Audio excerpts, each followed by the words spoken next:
1874 Preview Show.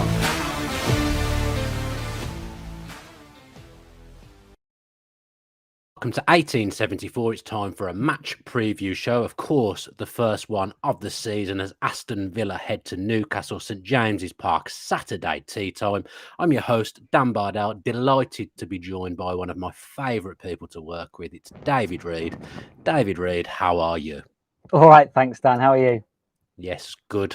I don't feel like I've actually seen you that much this week. I probably did. Did I work with you even this week? I can't remember. No, we didn't. We didn't. Kept I've had a apart. busy week this week with non-on-air stuff. So lots of things going on this week.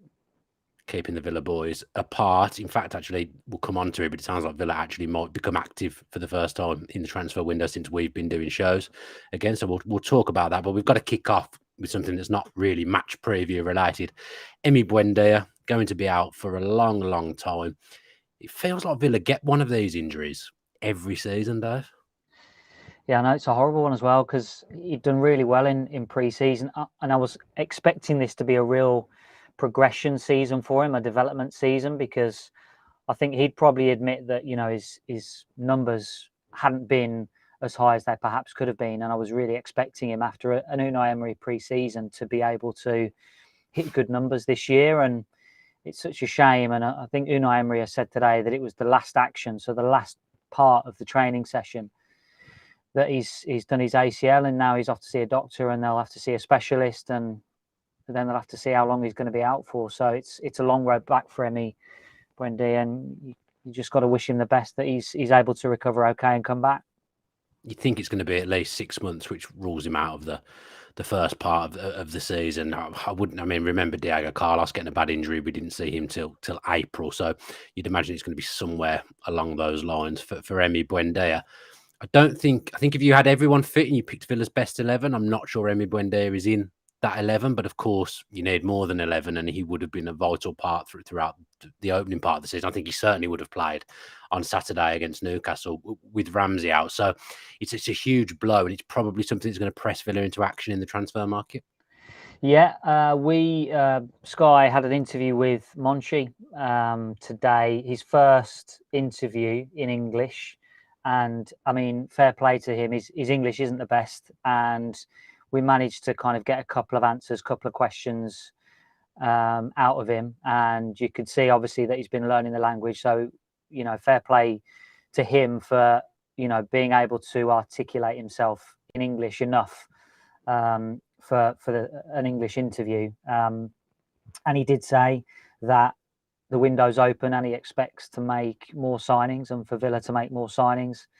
He also talked a little bit about how the project was sold to him, and he was excited to work with Unai Emery and the big plans and the ambitious plans that the club have, and he wanted to come and be a part of it. And that was one of the main reasons that he took the job as president of football operations, I think is the title. You've got it. I've got it, yeah. And so essentially he said that he would expect more incomings before the end of the transfer window. Obviously, he knew at that point about the Buendia injury, although the interview took place before it was officially announced. So you would expect with the Buendia injury for Villa to go out and do some business in that attacking third. Yeah, because he'll need replacing, and I still think maybe towards the end of the window, Villa were waiting to see if anything came up as an opportunity to get another attacking player in, but that's probably two that will be needed now, because I don't think they cannot replace Buendia in the first part of the season, certainly, because he would have played a lot of games, as I just said. Yeah, I think they were looking definitely for another attacking player anyway, weren't they? And it was one of them that might have ended up moving towards the back end of the window if everyone was fit. Now, they probably might end up expediting that business and try and do something a little bit sooner than what they might have. And they might not be able to wait for maybe someone who might give them a yes on the last day of the window. They might have to go and do something a little bit sooner after this Buendia injury. I think it will force them into doing something. I saw Fabrizio talk about Zaniolo.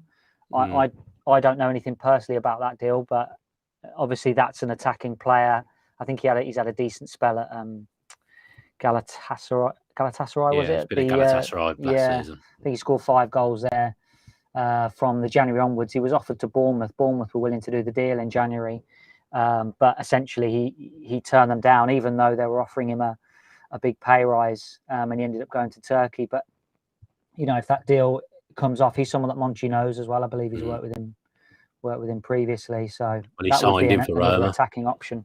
Yeah, he signed him for Roma. So you'd think, knowing what's happened with Buendia, you think Fabrizio Romano's pretty much spot on a lot of the time, isn't he?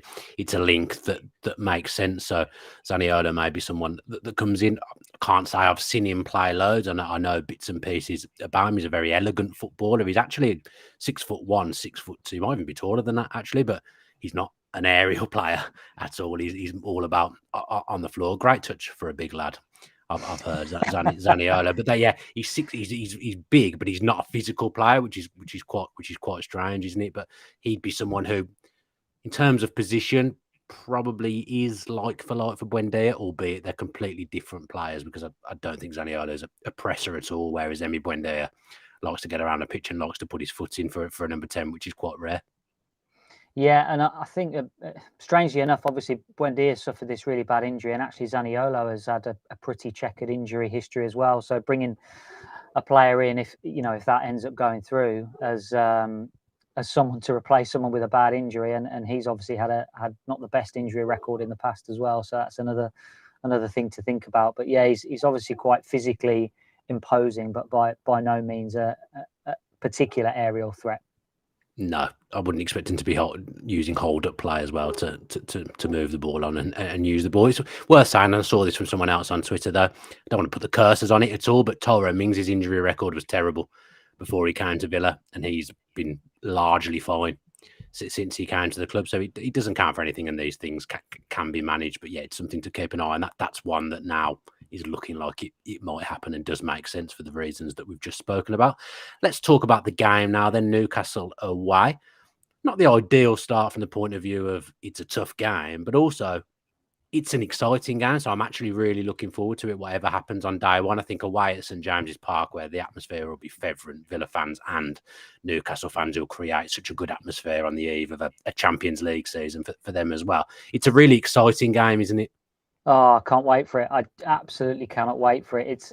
It feels strange to have this sort of excitement and optimism going into a new season, and in a strange sort of way. I don't particularly like it because I'm not used to it. I'm not used to having this sort of optimism going into a new season. But yeah, I mean, Newcastle had such a good year last year, and they'll be looking to replicate that, and to go there with the atmosphere that we're going to face.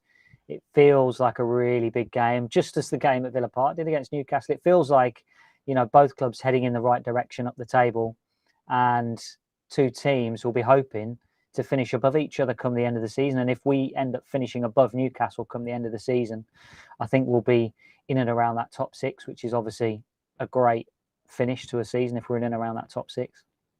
Yeah, as I say, it's going to be a really tough game, but you're right. Two upwardly mobile teams, two teams that are embarking on exciting seasons back in Europe. Neither club has been in Europe for a long time now, so it's exciting for both sets of fans. I think it's really refreshing that Villa and Newcastle are doing well. Forget all the stuff about the ownership of Newcastle from a purely footballing standpoint. They've done really well, and Eddie Howe is a tremendous manager. Someone who I was never 100% sure of him at Bournemouth. I always thought, I think he might be a little bit overhyped here, Eddie Howe. But actually, you see at Newcastle what he's done, a bit like Emery.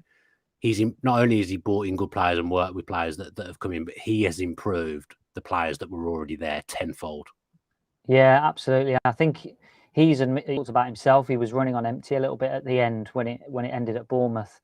And he's gone away, recharged, spent a lot of time with the family, but also spent a lot of time educating himself and going around and looking at how other teams play and kind of reassessing and going back to what he wants as a manager and how he wants his side to play. And they've really kind of doubled down on what they want to do over the last year.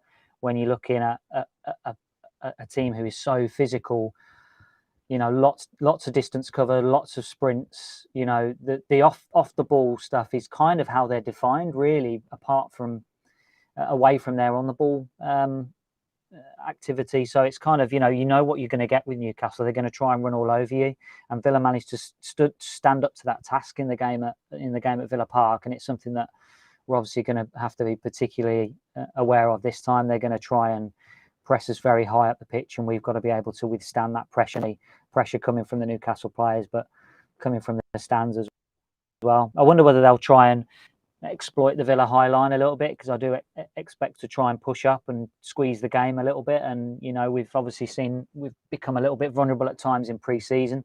Now I expect the goals that we conceded in pre-season not to happen during a 90-minute Premier League game. But the high line worked so well at the end of last season that I kind of feel like teams might try and take advantage of that a little bit more this season, knowing that we're going to try and do it. So we've got to watch out for those little balls over the top from the back, really. Fabian Schär, Kieran Trippier, those players who are able to play big long balls and watch out for runs in behind. I mean, we can play that high line and you can still be compact in terms of you can push and squeeze tight together, the defence and the midfield and the attack all playing close together. I do think that's what Villa would do. I think we were so good in that last performance against Newcastle at home at Villa Park. So good. They'd won 5 in a row leading up to that game, and Villa blew them away just with a front foot performance from the first 30 seconds. I think Ollie Watkins hit the post in that game. It'll probably be, although you're saying about the high line, it will be a different type of performance required to get something at Newcastle on Saturday. Yeah, absolutely. Yeah, it's going to have to be we're not going to have it as kind of, I wouldn't say easy, but it felt easy at times in the home game at Villa Park. It's not gonna be that way. It's gonna be a battle right from the first whistle. I think they've got so much talent in that team. They've got so much kind of physicality that we're going to have to stand up and try and match that on the day. I'm really excited to see, from a pure, not excited because I don't want them to do well, but from a purely a football fan point of view and working in football, I'm interested to see how Newcastle line up. I'm interested to see how Sandro Tonali does, because that's a real high level signing for Newcastle. And when you've got him, you've got Bruno Guimaraes, and we were talking at work about Joe Linton as well. I think that's a nice midfield three, that is. And they've still got Longstaff and Willock, who had good seasons to call upon as well. And I really like Joe Willock. I think he's a real top level player. I think he's got all the instincts about arriving late in the box. He knows when to make runs into the box. I think he takes the ball under pressure as well, which is a real key attribute for midfielders in the modern game. So I'm a massive fan of Joe Willock. But at the same time, you think about how Newcastle are going to line up, and we're not too sure their personnel wise. I'm actually not too sure what Villa are going to do in this game. And he's chopped and changed obviously in pre-season, which is to be expected, trying out different players and different setups. And I'm to be honest, I'm not entirely sure which way he's going to go for this opening game.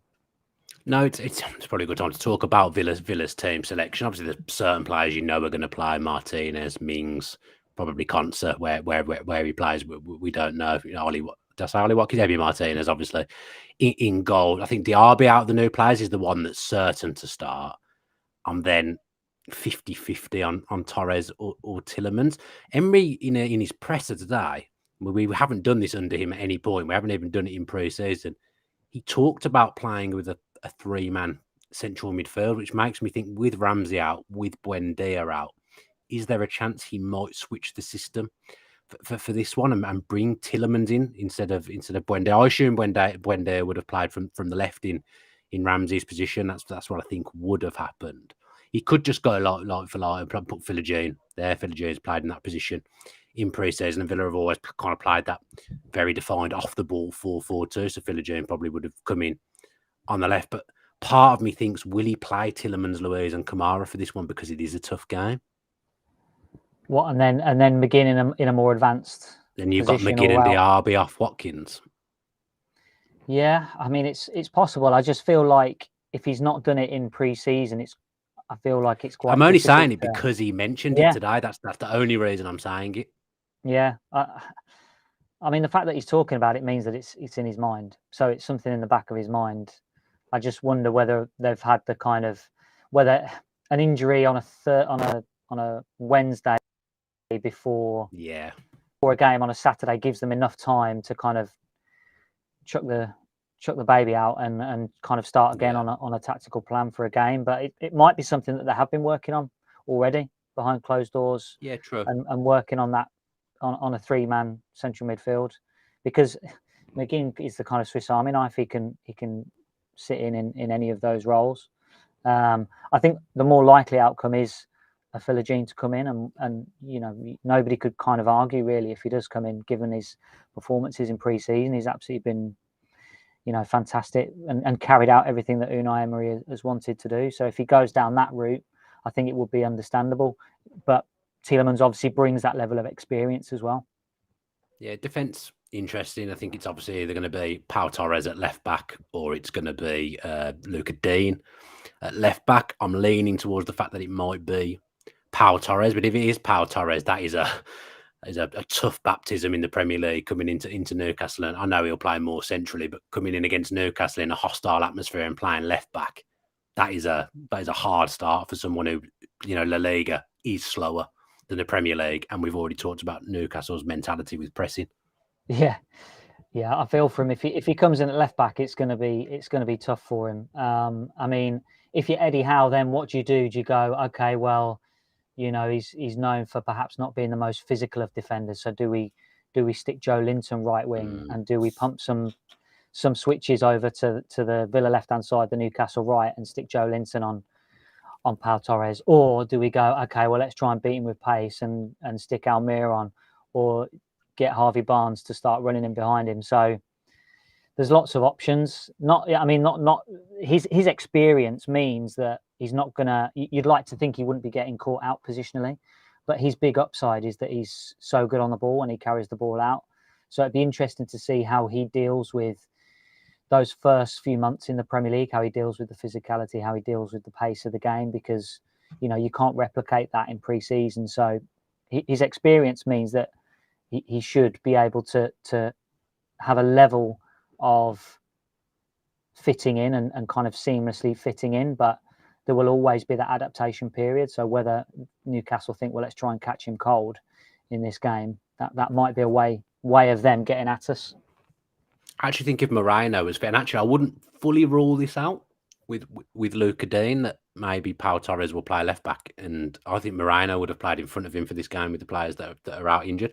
I wouldn't actually rule out Luca Dean playing on the left-hand side, just because, again, it's something Emery's done previously at his previous club, used the fullback as a winger to provide width down that side, because he must have a plan for Pau Torres, because I know there's great competition at Villa now, especially in the centre-back areas and particularly in the central midfield areas as well. But everyone was saying he's unlikely to play Mings and Pau Torres together.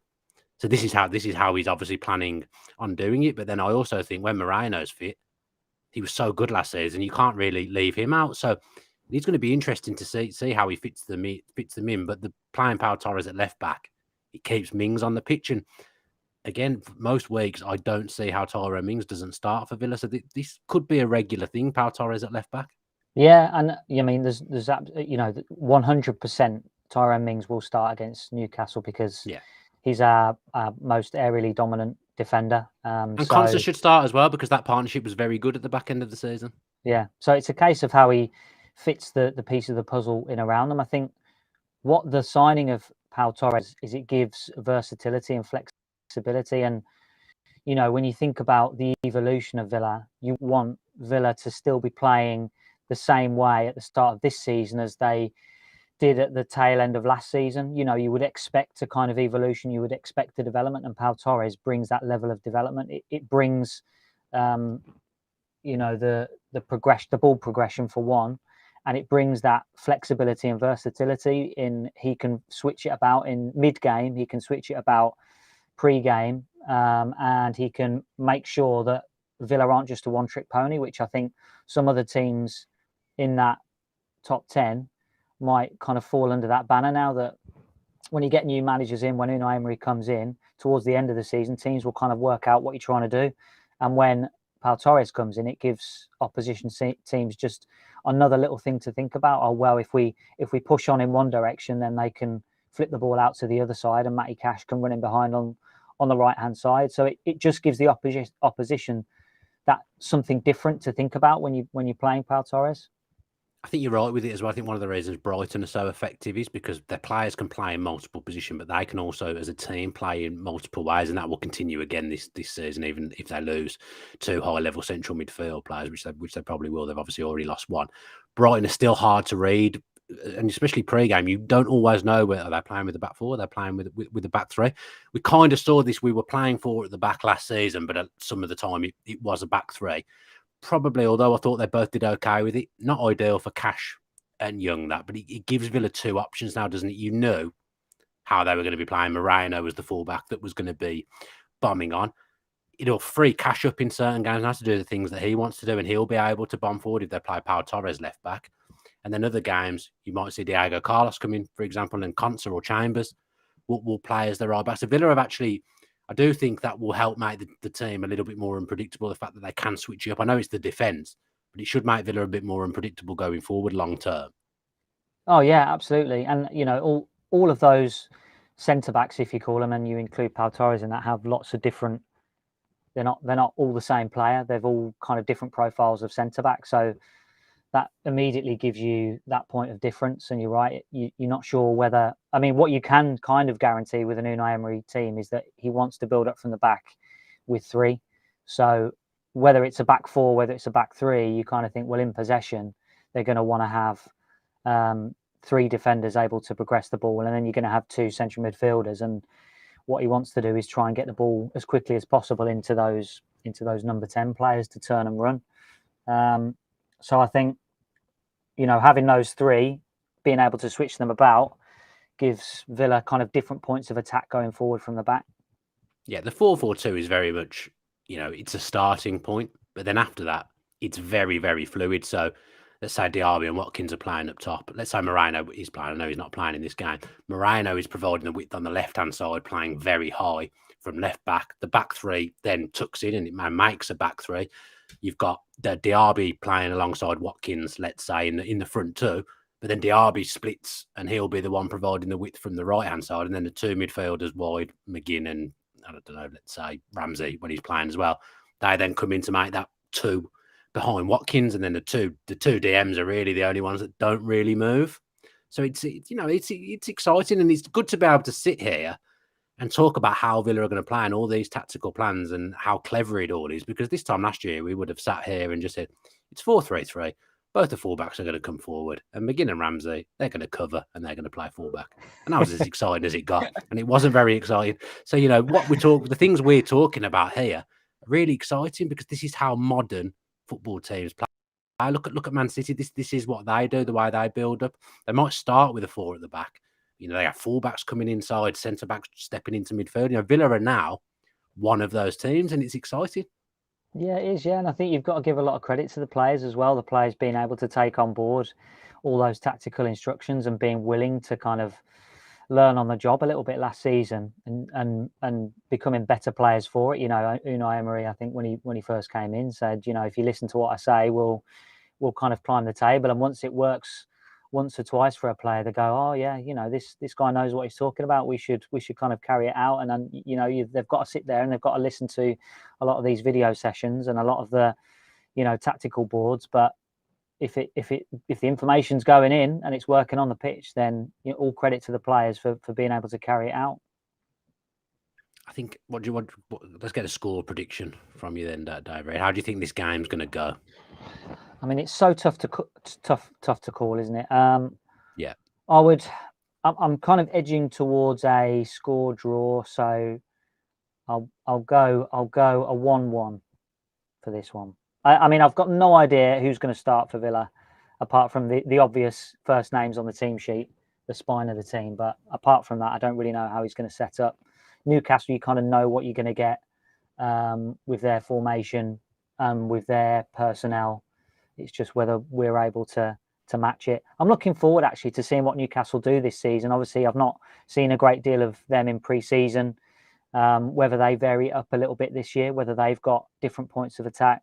Looking forward to seeing Anthony Gordon. I would expect him to be a much better player this season than he was last year. Now he's up to speed. Looking forward to seeing Harvey Barnes. He's a player I've always liked at Leicester.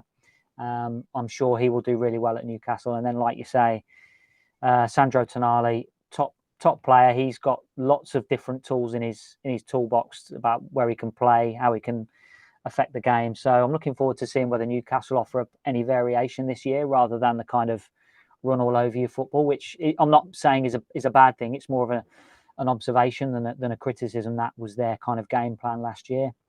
So yeah, I'm looking forward to it. It's going to be a great game, I'm sure. We haven't even mentioned Elliot Anderson, who's been one of their best players in pre-season. There's a high chance actually that he'll start in their 11. He looks like he's filled out a little bit. Looked a really good player. The bits of him I saw in pre-season, it could actually be that he starts. I think Unai Emery will want to make a statement first game of the season. I think Villa will have a very particular game plan. I don't really know what it is, but I think there'll be something in there that's very, very clever. If Villa can get through the first 20, 30 minutes and not fall behind, I actually think Villa can win this game, and I'm going to predict that Villa win this game 2-1. I've just got a feeling. Yeah, I've got a feeling there's going to be something special up his sleeve. The game at Villa Park, John McGinn basically went in on Dan Burn, didn't he? And kind of managed to beat him all day. So I wonder whether there'll be something going on in that battle again. Yeah. I think I fancy us. I really, really do. But Dave, it's been a pleasure to speak to you. Thanks very much for joining me on this match preview. Give the video a like if you have enjoyed it, and comment below with your score predictions and how you see the game going. Were me and Dave talking sense, or were we talking rubbish? Do let us know, please. I like it when opposition fans sometimes watch the preview as well, and let us know whether we're anywhere close to talking correctly about their team. So again, if you're a Newcastle fan, let us know in the comments. Subscribe to the channel with your post notifications on. We've had a rebrand, as everyone will know by now. So plenty more content coming from 1874 in the coming week. So look forward to that. Thanks ever so much for joining us, and up the Villa.